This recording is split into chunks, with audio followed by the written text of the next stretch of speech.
Hello guys, good morning. চলে এসেছি আজকে একটা নতুন ভিডিও নিয়ে। এখন বাজে ভোর 5টা। তো ঘুম থেকে উঠে গেছি, চোখ থেকে ঘুম কিছুতেই কাটছে না, তবুও উঠলাম। শাশুড়ি শ্বশুর কেউই আজকে বাড়িতে নেই, তো আমাকেই সব কাজ আজকে করতে লাগবে। শাশুড়িও করে মোটামুটি, এখন করছে। শরীরটা তো খারাপ ছিল, দুদিন করতে পারিনি। লাইটটা জ্বালিয়েছি, চোখটা কিছুতে খুলতে পারছি না। বাড়িটা দেখো হচ্ছে হালকা হালকা অন্ধকার আছে এখনও।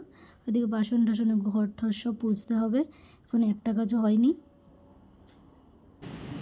মাত্র ঘরটার সব মুছলাম, সব কটা ঘরই মোছা হয়ে গেছে। এদিকে রান্নাঘরটাও মুছে নিয়েছি, গ্যাস ট্যাস পোছা হয়ে গেছে।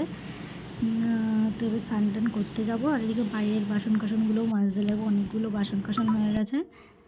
আর এদিকে স্নান টান করে এসে সব কাজ বাজ সেরে এবার চাটা বসাবো। ওইদিকে জামা কাপড়গুলোও কেচে রেখে দিয়েছি, সব বাইরেই আছে। ওগুলো পরে একেবারে লাস্টে গিয়ে ছাদে মেলে আসবো। আর এদিকে বাসন টাসন সব ধুয়ে এই সাইডেই রেখে দিচ্ছি, একটু জলটা ঝরে যাক, তারপর আবার গুছিয়ে রাখবো। এদিকে গ্যাস ট্যাস তো মুছা আছে, বলেই দিলাম। এবার কিছুক্ষণ পর চাটা বসাবো। আমি কথাটা পরেই অ্যাড করেছি, কারণ অনেক সময় ব্যাকগ্রাউন্ডের কথাগুলো আওয়াজগুলো এত আসে, বেশিরভাগ পাখা চললে যে আওয়াজগুলো আসে পুরো কোনো কথা শোনা যায় না, বোঝাও যায় না। আর এদিকে পুজো টুজো দিই নি, তারপর চাটা বসাবো। বললামই তো একটু পরেই বসাবো চাটা, আগে পুজোটা দিই। এখন কলে জলটা নিয়ে আসতে লাগবে ঠাকুরের জন্য। পুজোটাও দেওয়া কমপ্লিট হয়ে গেছে। পুজো দিতে তো ভিডিও করি না, কোনো কাজ করতে করতে আসলে ভিডিওটা করতে একটু অসুবিধা হয়, তাই তো করি না। এদিকে বাইরে এত রোদ, মানে কি বলবো, মাথাটা গরম হয়েছে, এত গরম লাগছে। এদিকে চায়ের জলটাও বসিয়ে দিয়েছি, জলটা ফুটতে থাকুক, ততক্ষণে একটু চারিদিকটা দেখাতে পারি, পেছন দিকটা। আর এইদিকে সব কিছু তো ঘর টর গোছানো দেখালাম। এদিকে দুধটা গুলে নিচ্ছি, গুঁড়ো দুধেরই করি চাটা। এই জলটা ফুটছে, এবার চিনি দেওয়া হয়ে গেছে ওর মধ্যে, চিনিটা গলেই গেছে। এই চা পাতাটা দিয়ে চাটা করে নেবো। এবার দুধটা ঢেলে দিয়ে চাটা করে রেখে দেবো।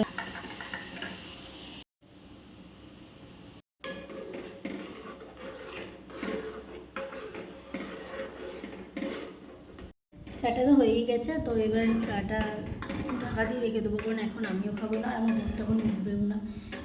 সেই 8টার দিকে কাজ, তো 8টা বাজে 5 মিনিট আগে উঠবে, বাড়ির সামনাসামনি তো। তো তখন চাটা একবারে গরম করে দুজন একসঙ্গে খাবো।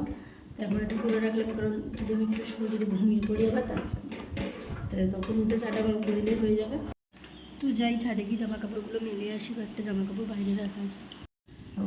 ছাদের গেটের দরজা খোলা হয়নি, এই খোলা সারার উপরে এগুলো মিলবো।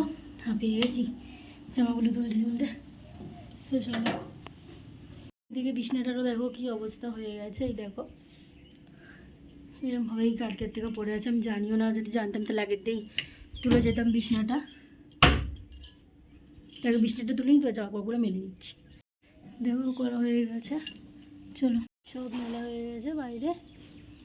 এবার যে নিচে যাই, নিচে গিয়ে একটু শুয়ে। এবার সেই 5টার সময় উঠেছি, 6:45 মধ্যে সব কাজ হয়ে গেছিলো। তো তারপর একটু শুয়েছিলাম, এই বিছনাটা তুললাম। আমার বর উঠে গেছে, বাইরে মুখ ধুতে গেছে।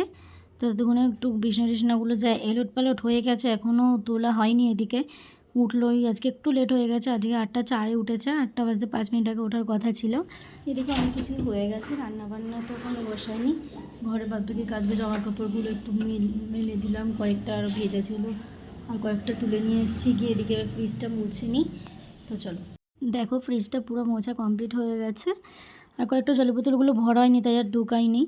এদিকে পুরোটাই কমপ্লিট হয়ে গেছে, ভেতর দিকটা মোছা। কিন্তু এই সাইডগুলো এত চিটচিট হয়ে গেছে যে যখন খুলতে যাই ফ্রিজটা খালি আটকে যায়। তো এই জায়গাটা ভালো করে পরিষ্কার করতে লাগবে, আর বাইরের দিকটা একটু ভালো করে পরিষ্কার করতে লাগবে। এদিকে ভাতটাও বসিয়ে দিয়েছিলাম, আলুটা কেটে নিচ্ছে। একটু ভাত আছে কালকে, তো সেটা একটু আলু ভাজা দিয়ে খেয়ে নেবো। আর এদিকে আজকে মেনুতে ভাত হবে, ডাল হবে, আর হচ্ছে এদিকে চিংড়ি সর্ষে হবে, আর আলু ভাজা তো করবো। এদিকে দেখো আমি সর্ষেটাও বসিয়ে দিয়েছি, ওইদিকে ভাতটাও পুরো কমপ্লিট হয়ে গেছে। এদিকে চিংড়ি মাছটা ভেজে রেখে দিয়েছি সাইডে। কাঁচাও করা নাকি, কিন্তু আমি আজকে ভেজেই করবো। অনেকটা কাজই হয়ে গেছে, মানে ভাতটা ধয়ে গেছে তো দেখার আমি। আর এদিকে সর্ষেটা কমপ্লিট হয়ে গেছে, চলো তোমাদের একবার ব্যাক ক্যামেরাতে দেখাচ্ছি। তো আরোই করেছি, দেখলে অবশ্যই কমেন্টে বলো কেরম হয়েছে।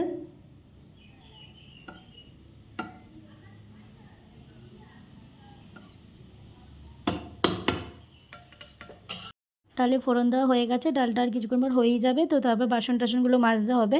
কাজটা তাহলে সেরে নিই, তারপর দেখা হচ্ছে আবার। আজকে ভিডিওটা আমি এখানেই শেষ করছি, চলো দেখা হচ্ছে পরে কোনো ভিডিওতে। তো এতক্ষণ ভালো থেকো, সুস্থ থেকো। ভিডিও যদি ভালো লেগে থাকে তো লাইক কমেন্ট শেয়ার করতে ভুলো না। আর আমার চ্যানেলে যদি নতুন হয়ে থাকো অবশ্যই সাবস্ক্রাইব করে দিও।